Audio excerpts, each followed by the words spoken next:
చాల్సింది చంద్రబాబు నాయుడు అనడంలో ఎలాంటి తప్పు లేదు.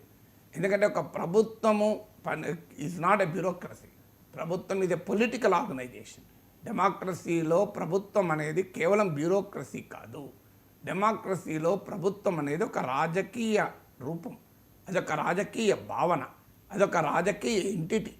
సో అందువల్ల పొలిటికల్ ఎంటిటీ కనుక ఖచ్చితంగా మంత్రులు తమ పొలిటికల్ ఫంక్షన్స్ను కూడా నిర్వహించాలి.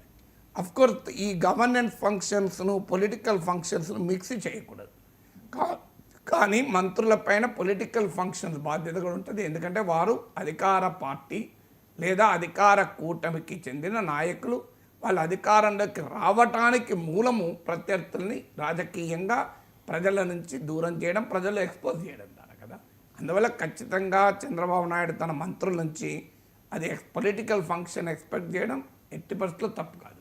వాళ్ళు అది నిర్వహించలేకపోతున్నారు అనేది ఇప్పుడు చంద్రబాబు నాయుడు ఆరోపణ.